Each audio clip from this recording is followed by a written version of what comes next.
Dear student, your welcome on my YouTube channel. आज हम बात करते हैं class 11th biology first chapter कोशिका जीवन की इकाई, उसके बारे में हम चर्चा करेंगे। तो सबसे पहले हम देख लेते हैं कि हमको क्या पढ़ना है इस चैप्टर में। तो सबसे पहले हम देखते हैं कि हमको पढ़ना है कोशिका क्या है, कोशिका की खोज, मृत कोशिका क्या है, कोशिका झिल्ली क्या होती है, कोशिका के कार्य, कोशिकांग किसे कहते हैं, कोशिका सिद्धांत क्या है, कोशिका की आकृति कैसी है। इसके बाद हम देखते हैं कि कोशिका का आकार कैसा है, कोशिका संख्या क्या है, कोशिका के प्रकार जो प्रोकैरियोटिक और यूकैरियोटिक होती है, और प्रोकैरियोटिक और यूकैरियोटिक कोशिका में अंतर क्या होता है, प्रोकैरियोटिक और यूकैरियोटिक कोशिकाओं में समानताएं क्या होती है, और कोशिका के अंग। तो सबसे पहले हम कोशिका क्या होती है यहाँ से हम स्टार्ट करते हैं।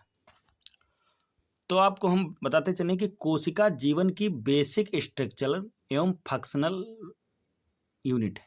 पृथ्वी पर रहने वाले माइक्रोब से लेकर विशाल जीव सभी कोशिकाओं से मिलकर बने होते हैं। कोशिकाओं के भीतर ही वह सारी क्रियाएं होती हैं जो एक जीव को जीवन प्रदान करने के लिए आवश्यक होती हैं। आपको हम बता दें कि कोशिका जीवन की बेसिक स्ट्रक्चरल एवं फंक्शनल यूनिट है। कहने का तात्पर्य यह हुआ कि कोशिका जीवन की क्रियात्मक एवं रचनात्मक इकाई है। अर्थात पृथ्वी पर रहने वाले माइक्रोब से लेकर विशाल जीव तक, चाहे वो छोटा हो कोई जीव हो या कोई बड़ा जीव हो, वो सब कोशिकाओं से मिलकर बने होते हैं। और इन कोशिकाओं में वे सारी क्रियाएं निहित होती हैं जो कि एक जीव को जीवन प्रदान के लिए अत्यावश्यक होती हैं। एक हम एग्जाम्पल के थ्रू कोशिकाओं को समझ सकते हैं। जैसे कि हम जानते हैं कि जो कोशिकाएं होती हैं, ये कोशिकाएं कुछ इस तरह से हमारे शरीर में वर्क करती हैं कि जैसे मान लीजिए आपको एक घर बनाना, तो घर बनाने के लिए सबसे पहले आपको ज़रूरत होगी ब्रिक्स की। उसके बाद आपको जब ब्रिक्स होगी, ब्रिक्स से मतलब ईंटों से आप बन जाएगी वॉल, मतलब दीवार बन जाएगी। और दीवार के बाद रूम बन जाएंगे, और रूम के बाद हाउस आपका तैयार हो जाएगा। ठीक इसी प्रकार हम देखते हैं तो कोशिकाएं जो होती हैं, यानी सबसे पहले छोटी इकाई क्या हो गई, सेल, और सेल से बन गया ऊतक अर्थात टिश्यू, ऊतक बन गया।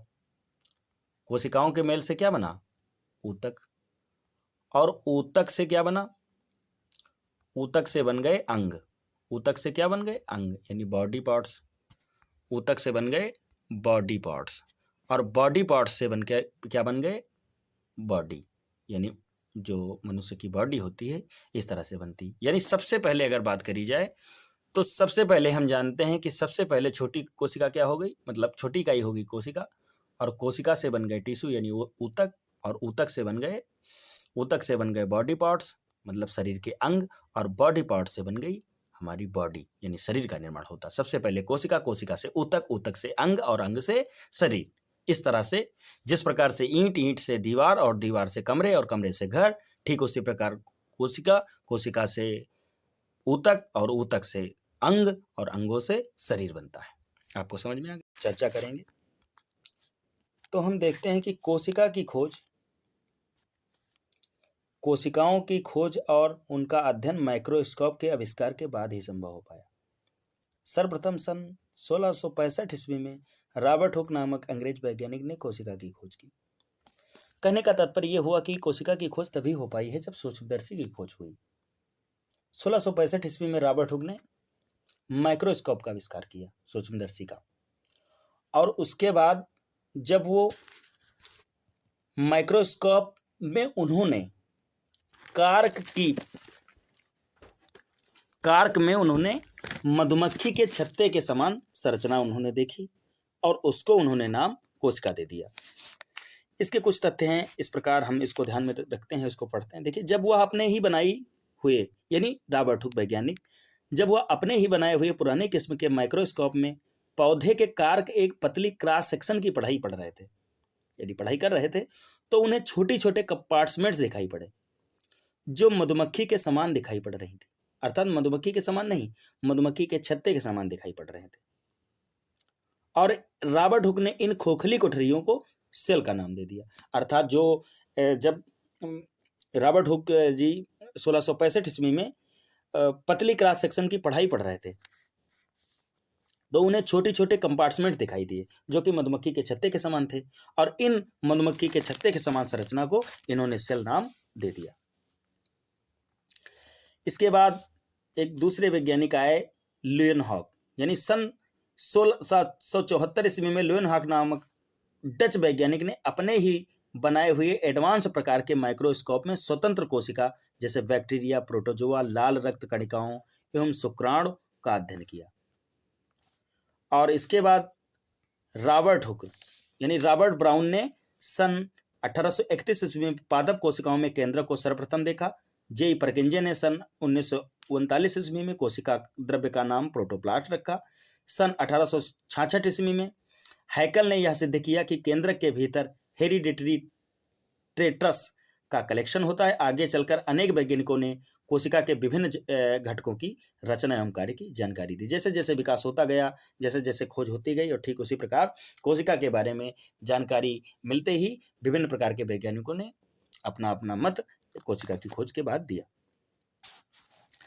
अगर हम इसके बाद थोड़ा बेसिक जानकारी की अगर बात करें और कुछ देखें कि और कौन से वैज्ञानिक थे, तो दत्रोचित नामक वैज्ञानिक ने सन 1824 ईस्वी में कोशिकावाद का विचार प्रस्तुत किया, परंतु इसका श्रेय वनस्पति विज्ञान शास्त्री स्लाइडन और जंतु विज्ञान शास्त्री स्वान को दिया जाता है, जिन्होंने ठीक प्रकार से कोशिकावाद को प्रस्तुत किया और बताया कि कोशिकाएं पौधों तथा जंतुओं की रचनात्मक इकाई है। यानी कोशिका जंतुओं की रचनात्मक इकाई है, किसने कहा? यह कहा है जंतु विज्ञान शास्त्री स्वान और वनस्पति विज्ञान शास्त्री स्लाइडन ने। कब कहा? 1839 ईस्वी को। और इसके बाद अगर हम बात करें तो हम देखते हैं कि जो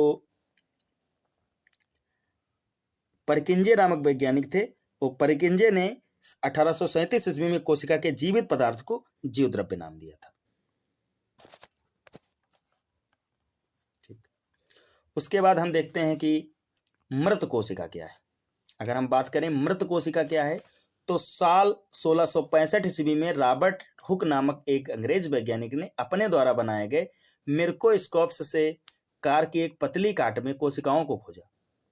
यानी 1665 ईस्वी में जो उन्होंने अपने द्वारा बनाई गई माइक्रोस्कोप थी, उसमें कार की एक पतली काट में कोशिकाओं को खोजा। इन्हें इसमें मधुमक्खी के छत्ते जैसी कोठरियां दिखाई दी, जिन्हें रॉबर्ट हुक ने सेल नाम दिया।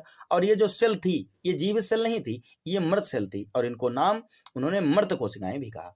इसलिए जो रॉबर्ट हुक ने कोशिका खोजी है, वो कोशिका अगर बात करी जाए तो वो मृत कोशिकाएं थी। तो कैसी कोशिकाएं थी? वो मृत कोशिकाएं थी। इसके बाद हम देखते हैं कि कोशिका झिल्ली क्या होती है। तो अगर बात करी जाए तो इसमें देखते हैं कि कोशिका झिल्ली, हर एक कोशिका के चारों ओर एक बहुत पतली, मुलायम और लचीली झिल्ली होती है, जिसे कोशिका झिल्ली कहते हैं। यह झिल्ली जीवित एवं अर्धपारगम्य होती है, क्योंकि इस झिल्ली द्वारा कुछ ही पदार्थ अंदर तथा बाहर आ जा सकते हैं। यह लिपिड और प्रोटीन की बनी होती है। इसमें 2 परत प्रोटीन तथा 1 परत लिपिड होता है। लिपिड की होती, 1 परत काहे की होती है? 1 परत होती है। इसमें 2 परत प्रोटीन तथा 1 परत लिपिड की होती है। यानी 2 परत जो इसमें होती है वो प्रोटीन की होती है और 1 परत लिपिड की होती है। इसके बाद हम देखते हैं कि कोशिका के कार्य क्या होते हैं। जानते हैं कि कोशिका क्या है, इनके जानने के साथ साथ हम इनके कार्य जानना भी आवश्यक है, जो इस प्रकार हैं। सबसे पहले हम देखते हैं कि प्लाज्मा झिल्ली कोशिका के भीतर सभी भागों को घेरती है। जो प्लाज्मा झिल्ली होती है, यानी कोशिका की जो झिल्ली होती है, वो कोशिका के भीतर सभी भागों को घेरती है। यानी प्रत्येक भाग जो कोशिका को होते हैं उनको घेरे रखती है। यह कोशिका को आकृति प्रदान करती है। यानी यह क्या करती है? यह कोशिका को आकार प्रदान करती है। यानी कोशिकाओं के काम भी यही होते हैं कि जो शरीर होता है, बॉडी होता है, इनको सबको आकार प्रदान करती है। कोशिकाओं अस्थ कोशिकाओं आदि विशिष्ट आकृति प्लाज्मा झिल्ली के कारण ही होती है। यानी जो कोशिकाएं हैं, कोशिकाओं अस्थ कोशिकाओं की आदि की विशिष्ट आकृति प्लाज्मा झिल्ली के कारण ही होती है। इसमें से होकर विशिष्ट पदार्थ कोशिका के भीतर या बाहर आ जा सकते हैं, लेकिन सभी पदार्थ नहीं, अतः इसे सिलेक्टिव रूप में परमेएबल कहा जाता है। अगर हम बात करें कोशिकांग किसे कहते हैं, तो हम जानते हैं कि जिस प्रकार शरीर के विभिन्न अंग भिन्न भिन्न कार्य रहते हैं, उसी प्रकार कोशिका के अंदर स्थित संरचनाएं विशिष्ट कार्य करती हैं, अतः इन संरचनाओं को कोशिकांग या अंग कहा जाता है। इसको हम दोबारा पढ़ेंगे। हम देखते हैं कि जिस प्रकार शरीर के विभिन्न अंग भिन्न भिन्न कार्य करते रहते हैं, यानी शरीर के विभिन्न अंग क्या हैं, विभिन्न भिन्न कार्य करते हैं, ठीक उसी प्रकार कोशिका के अंदर स्थित संरचनाएं विशिष्ट कार्य करती हैं, यानी कोशिका के अंदर जो विशिष्ट संरचनाएं होती हैं वो विशिष्ट कार्य करती हैं, अतः इन संरचनाओं को कोशिकांग या अंग कहा जाता है। उदाहरण के लिए जैसे माइटोकॉन्ड्रिया है, तो माइटोकॉन्ड्रिया क्या काम करती है, माइटोकॉन्ड्रिया कोशिका के लिए ऊर्जा बनाती है, अर्थात इसको हम शक्ति गृह या पावर हाउस कहा जाता है। क्योंकि इसमें क्या होता है, क्योंकि इसमें किसी कोशिका की अधिकांश रासायनिक ऊर्जा उत्पन्न होती है। अगर पूछा जाए कि कोशिका की रासायनिक ऊर्जा कहाँ उत्पन्न होती है, तो उत्तर है माइटोकॉन्ड्रिया। कोशिका का पावर हाउस कौन होता है, माइटोकॉन्ड्रिया। माइटोकॉन्ड्रिया क्या है, माइटोकॉन्ड्रिया कोशिका का पावर हाउस है। इस तरह से हम इसको कई सारे प्रश्नों के रूप में हम इसको याद कर लेंगे। इसके बाद हम देखते हैं कि कोशिका सिद्धांत क्या है। एक वनस्पति वैज्ञानिक जैकब मैथियास लाइडेन ने सन 1838 में बताया कि पादपों के शरीर सूक्ष्म कोशिकाओं से बने होते हैं। यानी स्लाइडन ने सन 1838 ईस्वी में बताया कि पादप अर्थात पेड़ पौधों के जो शरीर होते हैं वो सूक्ष्म कोशिकाओं से बने होते हैं। और सन 1839 ईस्वी में प्राणी विज्ञानी थियोडर स्वान ने बताया कि जंतु का शरीर सूक्ष्म कोशिकाओं का बना होता है। यानी जो प्राणी शरीर है वो सूक्ष्म कोशिकाओं से बना होता है। अर्थात इन दोनों जर्मन वैज्ञानिकों ने एक मत होकर, क्योंकि उधर जो स्लाइडन नामक वैज्ञानिक थे, इन्होंने 1838 ईस्वी में बताया कि पादपों का शरीर जो है वो सूक्ष्म कोशिकाओं से बना होता है, और इधर थियोडोर ने भी बता दिया 1839 ईस्वी में, जो कि प्राणी विज्ञानी थे, इन्होंने बताया कि जो जंतुओं का शरीर है वो भी सूक्ष्म कोशिकाओं से बना होता है। अर्थात इस पर इन दोनों जर्मन वैज्ञानिकों ने एक मत होकर कोशिका सिद्धांत दिया। यानी इन दोनों ने अपना मत दिया, लेकिन इन दोनों का मत एक ही था। इस प्रकार कोशिका के सिद्धांत के अनुसार सभी जीवधारी एक या अनेक कोशिकाओं के बने होते हैं। अर्थात सभी जीवधारी जो हैं वो एक या अनेक कोशिकाओं से मिलकर बने होते हैं। अर्थात कोशिका जीवधारियों के शरीर की आधारभूत संरचना और क्रियात्मक इकाई।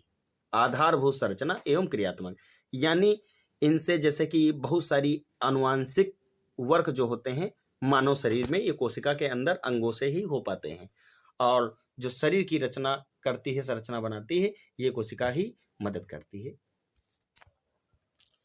इसके बाद हम देखते हैं कि कोशिका की आकृति कैसी होती है। तो हम देखते हैं कि पूरी दुनिया में विभिन्न प्रकार के जीव जंतु पाए जाते हैं।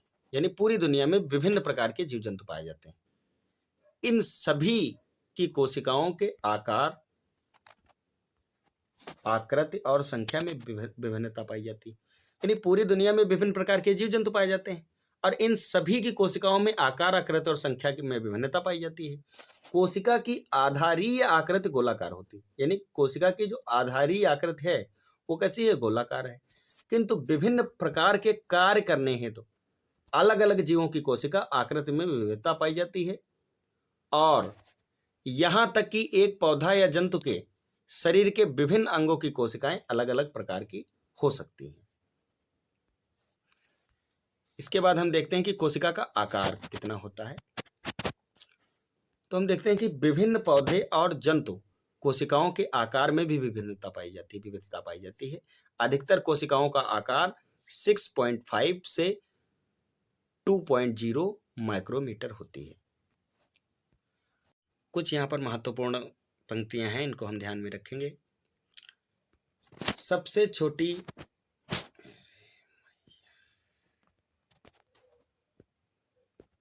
कुछ महत्वपूर्ण लाइनें हैं यहाँ पर हम देखेंगे कि सबसे छोटी कोशिका प्लूरोन्यूमोनिया जैसे जीव की है, जिसका व्यास केवल 0.1 माइक्रोमीटर होता है, जबकि दूसरी ओर शुतुरमुर्ग की अंडकोशिका का आकार 15 सेंटीमीटर तक हो सकता है।